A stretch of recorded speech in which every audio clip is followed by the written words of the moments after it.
जय श्री कृष्णा दोस्तों। हर हर महादेव। कैसे हैं आप सब? स्वस्थ और सुरक्षित होंगे। दोस्तों, भगवान शिव ने नवग्रहों में शनि देव को न्यायाधीश का दर्जा दिया है। वे सभी धरती पर रहने वालों को, धरतीवासियों को अच्छे बुरे कर्मों के हिसाब से उन्हें परिणाम देते हैं। जब कुंडली में शनि संबंधित अशुभता आ जाए तो जीवन में बहुत सारी प्रॉब्लम, बहुत सारी समस्या, बहुत सारी परेशानियां फेस करनी पड़ती हैं। और पुराणों के अनुसार यदि देखा जाए तो यदि शनिवार के दिन कुछ ऐसे उपाय कर लिए जाएं, इसका बहुत डिटेल्स में जानकारी दी हुई है पुराणों में, शास्त्रों में, कि यदि कुछ छोटे छोटे से उपाय भी कर लिए जाएं तो सभी बिगड़े काम बनने लगते हैं। बहुत सारी अनचाही समस्याओं से बचा जा सकता है। ब्रह्म मुहूर्त में पीपल के पेड़ पर जल चढ़ाया जाए और इस मंत्र का जाप किया जाए, ओम शन शनिश्चराय नमः। क्योंकि कहते हैं ब्रह्म मुहूर्त में आप जो भी देव को पूजते हैं, जिस भी भगवान की, जिस भी आपके इष्ट हो, जो भी उनकी पूजन करते हैं या उनके मंत्र जाप करते हैं, आपको 1000 गुना पॉजिटिव रिजल्ट्स मिलते हैं। क्योंकि जो ब्रह्म मुहूर्त होता है वह आपकी इष्ट के पूजन के लिए, उनके नाम जाप करने के लिए, उनका स्मरण करने के लिए आपको मिला होता है। और हम करते क्या हैं कि वह समय सोकर जाया कर देते हैं। उस समय हम अपनी मीठी नींद को नहीं छोड़ना चाहते। लेकिन ये बिल्कुल सच है कि आप उस समय में आप स्नान कर लें, थोड़ा जल्दी उठ जाएं, स्नान कर लें। यदि नहीं भी कर पाते हैं स्नान और आप शुद्ध हैं, आपको लगता है कि आप ब्रह्मचर्य के पालन के अंतर्गत हैं, तो आप पीपल के वृक्ष में जल जाके समर्पित करें और इस मंत्र का जाप करें, ओम शन शनिश्चराय नमः। और फिर पीपल को छूकर प्रणाम करने के बाद 7 परिक्रमा करें। शनिवार को यदि हो सके, आप शारीरिक रूप से सक्षम हैं, तो एक बार भोजन करें और इस प्रकार आप 7 शनिवार करें। कैसी भी समस्या हो, आपके जीवन में कोई भी प्रॉब्लम चल रही हो, क्योंकि मनुष्य योनि में समस्या नहीं हो ये नहीं हो सकता। आप अपने कर्मों के हिसाब से आपको जीवन यापन तो करना ही होता है। यदि आपने अच्छे कर्म किए हैं, आपका पूर्वाध बहुत अच्छा रहा है, तो आपको बहुत अच्छे दिन गुजारने को मिलेंगे। सब तरह के सुख, सौभाग्य, धन संपत्ति सब होगी आपके पास। यदि आपके कहीं पहले के जन्म में या पहले के समय में थोड़े से भी यदि कर्म बेकार होंगे, अनजाने में भी आपने कोई गलती करी हो, तो आपको इसकी सजा तो भोगनी ही होगी। लेकिन जब हम अपने इष्ट को याद करके उनका पूजन करते हैं, उनके लिए कुछ करते हैं, तो वह सजा हमारी कम होती चली जाती है, समाप्त हो जाती है तो मैं नहीं कह पाऊंगी, लेकिन हाँ, कम अवश्य हो जाती है। उसका हमें इतना ज़्यादा भोगना नहीं पड़ता। ऐसे ही शनिवार के दिन आप यदि यह कार्य करते हैं तो ये भी बहुत ही श्रेष्ठ है। आपको यदि कड़ी मेहनत के बाद सफलता नहीं मिल पा रही किसी भी क्षेत्र में, आप यदि विद्यार्थी हैं तो आप पढ़ाई पूरी करते हैं, समय पूरा पढ़ाई में लगाते हैं, उसके बाद आप जो क्षेत्र में जाना चाहते हैं, जिस करियर को अपनाना चाहते हैं, उसमें आपको सफलता नहीं मिल रही, मनचाही नौकरी नहीं मिल रही या और कोई कार्य में आपको सफलता नहीं मिल रही है, तो आप हनुमान मंदिर, किसी भी हनुमान मंदिर में जाएं। यदि ये कार्य भी आप सुबह के समय करते हैं तो ज़्यादा श्रेष्ठ होगा। और हनुमान मंदिर में अपने साथ एक नींबू ले जाएं और 4 लौंग रख कर ले जाएं। मंदिर पहुंचकर नींबू के ऊपर 4 लौंग आपको लगा देनी है। क्योंकि आप चाहें तो अपने घर से छेद करके ले आ सकते हैं नींबू में, क्योंकि लौंग हो सकता है कि थोड़ी सी प्रॉब्लम हो उसमें नींबू में लगाने में, तो आप थोड़े से छेद करके ले आ सकते हैं। अपने साथ कुछ निकली चीज़ ले आ सकते हैं। फिर हनुमान जी के सामने बैठकर हनुमान चालीसा का पाठ करें। इसके बाद हनुमान जी से सफलता दिलवाने की प्रार्थना करें और नींबू लेकर कार्य प्रारंभ कर दें। नींबू को आपको लौंग लगा के जो आपने नींबू रखा हुआ है उसे आपको अपने साथ रखना है और कार्य प्रारंभ कर देना है। या आप यदि इंटरव्यू देने जा रहे हैं तो अपने जेब में रख कर ले जाएं। एग्ज़ाम देने जा रहे हैं तो उस दिन ये कार्य करें और जेब में रख के ले जाएं। यदि आपका पेपर सोमवार के दिन है तो आप शनिवार के दिन करके रख लें और इसे ऐसे स्थान पर रख लें जहाँ से आप सुबह उठाकर जब भी एग्ज़ाम देने जाएं, सोमवार मंगलवार जब भी जाएं, उसे उठाकर ले जाएं, अपने साथ रख कर ले जाएं।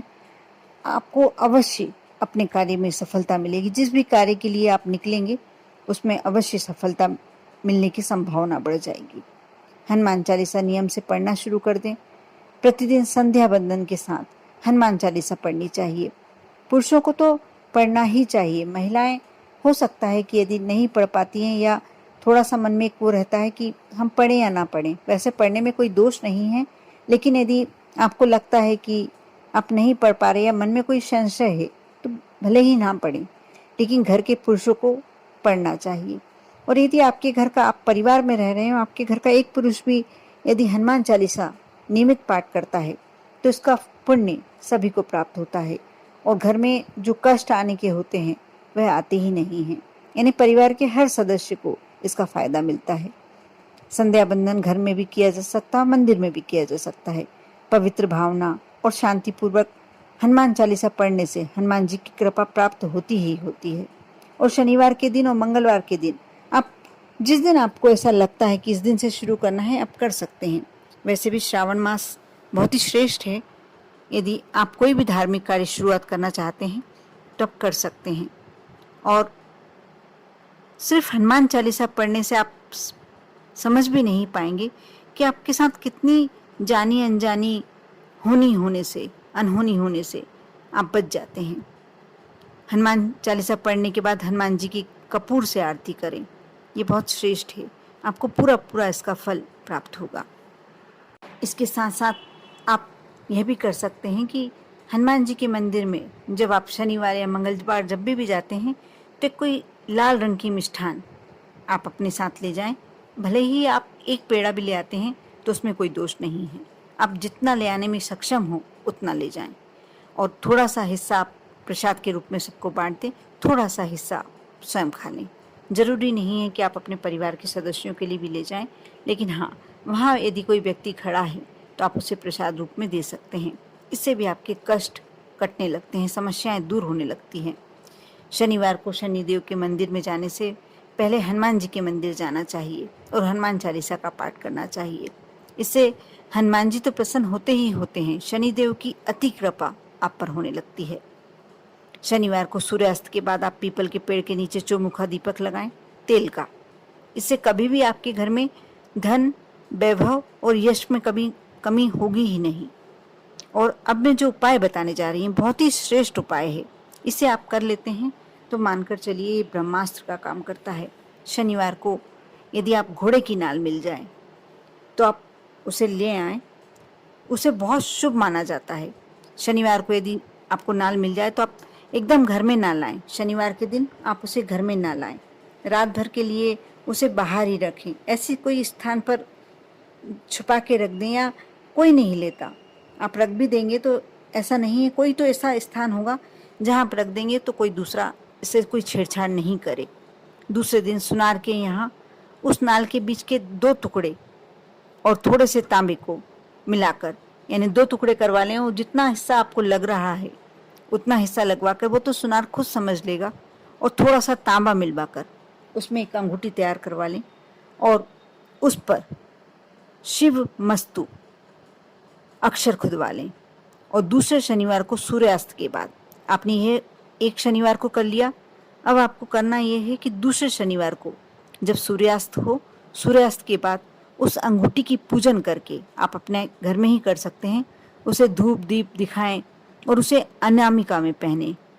इस नाल को पाया जाना, यानी इस नाल को जो व्यक्ति अपने घर में ले आता है और इस तरीके से अंगूठी बनवाकर पहन लेता है, उस पर शनि महाराज की हमेशा के लिए कृपा बन जाती है।